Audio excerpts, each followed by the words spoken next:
Hello, I'm Bob Morgan. I'm the president of Bob Morgan Woodworking Supplies and the VeneerFactoryOutlet.com. And today we're going to talk about how to bond a wood veneer to a substrate using contact cement. We sell basically two kinds of wood veneers here at the VeneerFactoryOutlet.com. We do sell a few raw veneers, but those are veneers that I call raw veneers. They sliced right off a tree. But the veneers that we're talking about here today are either paper-backed or wood-backed.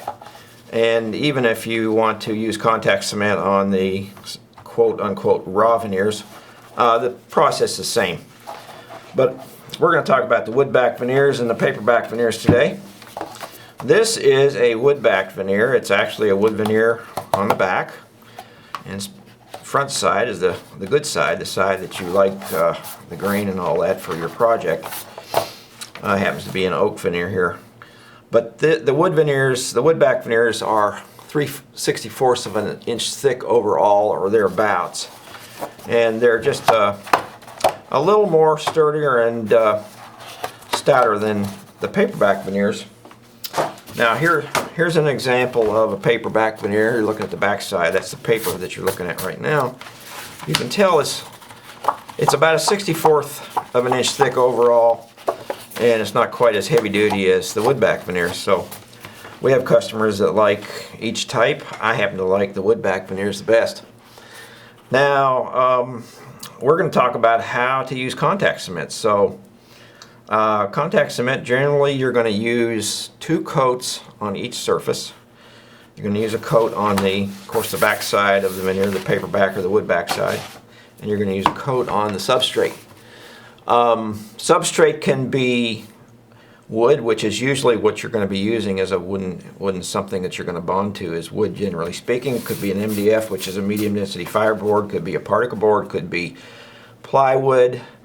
I like totally nice, clean, unpainted surfaces, but I will tell you that some of the manufacturers, or many of the manufacturers, state right on their cans that you can apply the contact cement to a painted surface. So I would just recommend that you give it a little test ahead of time if you're going to do that. It might work just fine, but today we're going to look at a raw wood surface, a bare wood surface here. You can use a roller to put your contact cement on with. Generally speaking, that would probably be you'd use that on an area a little bit larger than what we're doing today. You can use also a putty knife, a wide-bladed putty knife. You can see this one here's got a lot of good use to it. This will help, when you use a putty knife on an area. Now this area here doesn't need the putty knife either, but if you're wanting to get it smoothed out and you don't think your brush is doing a good enough job, well, you can use something like this. Or you can use just a regular everyday cheap paintbrush. You don't need anything special here. I got about the most inexpensive brush I could find, and probably going to end up throwing this one away because I'm going to use a solvent-based contact cement. I recommend the solvent-based contact cements over the water-based contact cements. The water bases have come a long way, but I still think that the solvent bases are better and they stick better and they bond better. They're maybe a little more of a problem with the cleanup and all that, but like I say, in my case, I'm going to throw my brush away. Remember this, that when you use a solvent-based contact cement, the first thing you want to do is you want to get the best one you can find. You don't want to try to save $1 or $2. Secondly, I really like the old-fashioned way of just getting it right out of the can and brushing it, rolling it, whatever you're going to do. Instead of the more that you see nowadays, you've seen a little more modern approach, you might say, with the types that you can spray. I don't like them too much because I don't like the way they go on. They get a little stringy. I don't think you get as good a coverage. I think that at the end of the day, you've spent a lot of money on a spray can where it runs out pretty fast, and you could have had quite a bit more mileage out of a can of contact cement that you just brushed. So I'm going to illustrate here to you how this spray works, just so you'll see it. You see how it's going on now? You stand back and I never am exactly sure if I'm getting the kind of coverage I want, but that looks about right. And it kind of bubbles. And what happens is that, in my experience, the surface, when it finally dries and sets up, is not quite as smooth as what I can get with a good brushed on coat of contact cement. So I think that brushing your contact cement is the way to go. Now, we're going to change our paper out here a little bit, get rid of that mess. And I'm going to show you how to brush the contact cement this time. Now, what you have here, you have your paperback veneer, this is oak, and you're going to put a coat on the substrate here. Actually, this one's already been coated once. You're going to put a coat on the veneer itself. Notice I have some gloves on because this can get a little bit messy. You're going to want to work in a well-ventilated area, probably 60 degrees Fahrenheit or above, and that's not too humid. Humidity can actually, if you have humidity in the air, particularly cold air, can hold humidity. So even warm air can hold humidity. But if it's humid, and particularly if it's cold, you might condense some of that humidity on the surface of the contact cement. And if that happens to you, you have just ruined your contact cement. So keep that in mind. Not usually a problem. I don't get too many complaints from anybody about anything really, but every once in a while it can happen. When it does, you may not even be aware that your contact cement has degraded somewhat. You might stick it down and might think it's just fine, and really it's not as good as it could have been. So that's all it takes, is to brush it. Put that off to the side, and then you do the same to your veneer. Hopefully this over here isn't going to get on the surface of this veneer.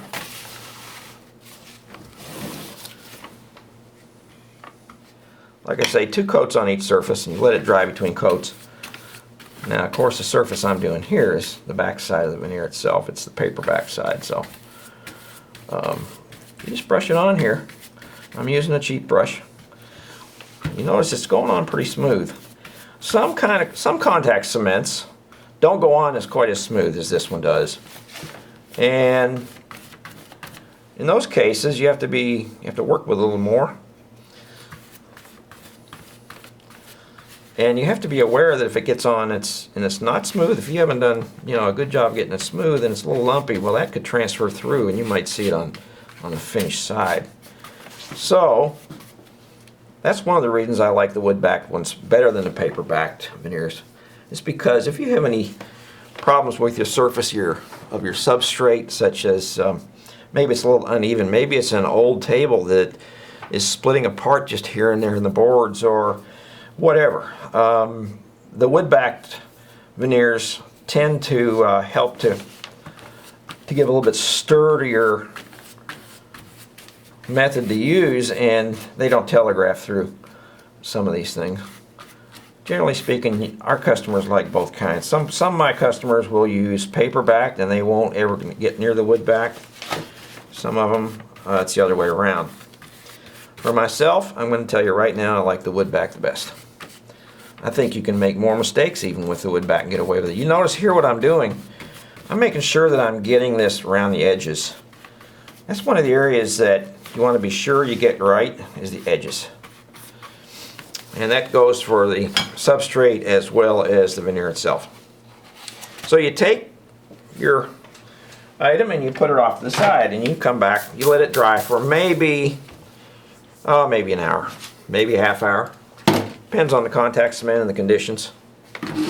When you come back with your final coat and put a second coat on here, a second coat on the veneer, go through the same process, nothing different. This has already had a coat on it. We'll get through this pretty quick. Like I say, you could use a roller if you wanted to.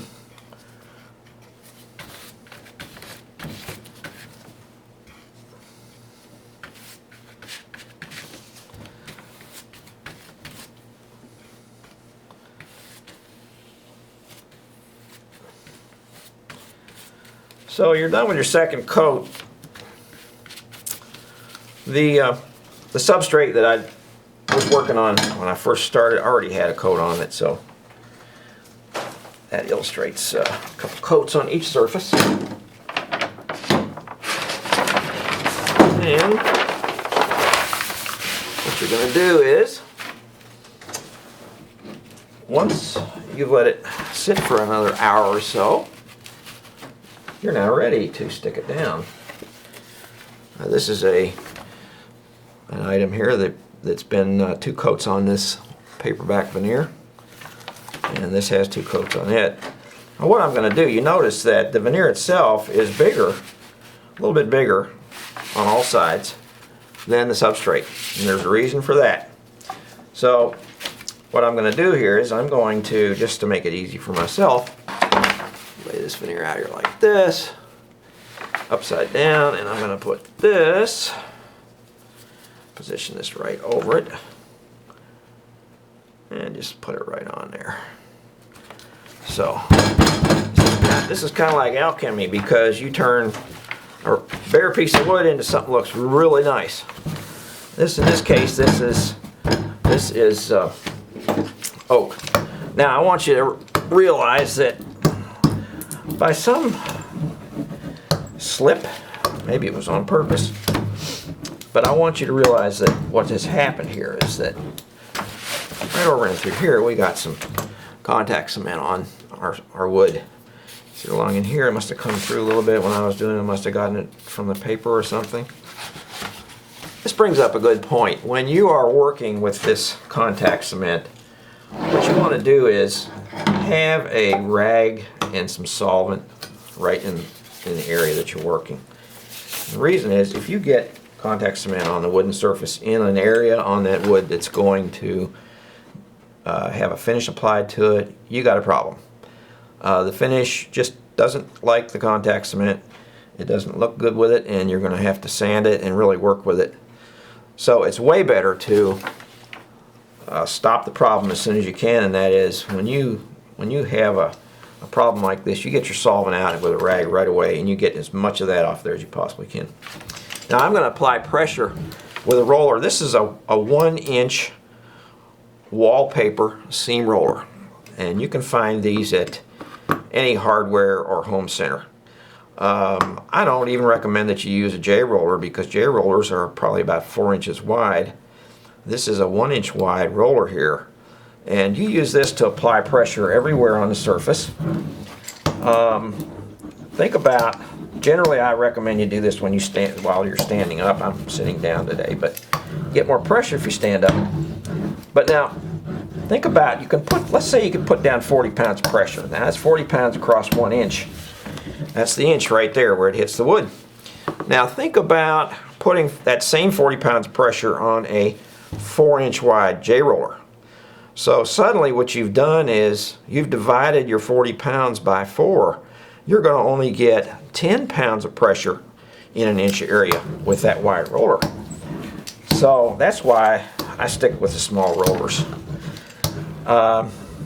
Some people think that they can use a rolling pin, and that makes the problem even worse. You won't get any pressure at all. You think you put the pressure, but you're not. So now the contact cement bonds right on contact. If you have an inset panel, maybe you have a cabinet door with an inset panel that you want to veneer, and you can't put it on oversized. Because what you're going to see here in a minute is, because this is an oversized item, I'm going to be able to trim right around there and get a perfect fit. But if it's an inset panel, you just have to cut it ahead of time and fit it and put your contact cement on, and when you're ready to put it down, you just have to be careful. That's all. I've done it both ways. So remember that the contact cement bonds on contact. Also remember that the bond even gets better with time. So even a day later or a few hours later, the contact cement's going to be sticking better. Probably even after a month, it's probably better than it was when you first put it down. So our veneers trim real easy. This is a paperback veneer. It trims with a razor knife, and so do all of our woodback veneers. They trim with the razor knife, real nice and easy. So just keep that in mind. It's a pretty easy process.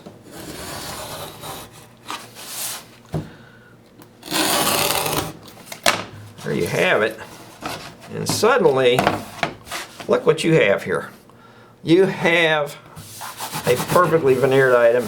This went down real nice, smooth and flat.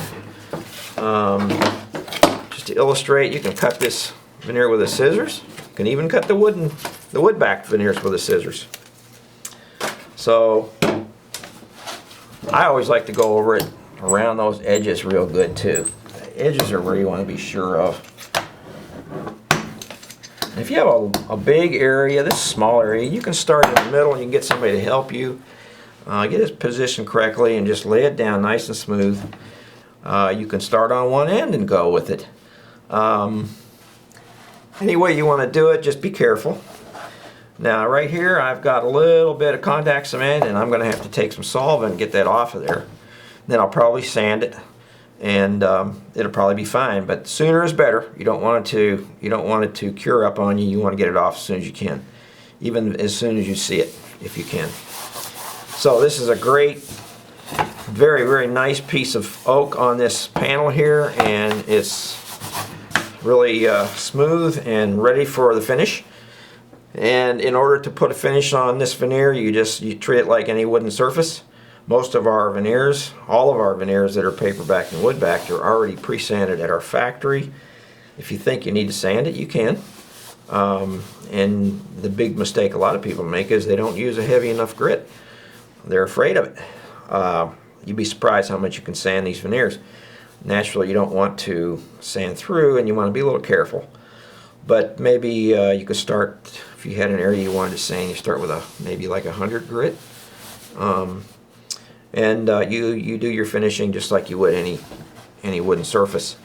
For more information on finishing, I have prepared a tutorial and also a video on how to finish our wood veneers. So that's it for today. I'm Bob Morgan with the VeneerFactoryOutlet.com. Thanks for watching.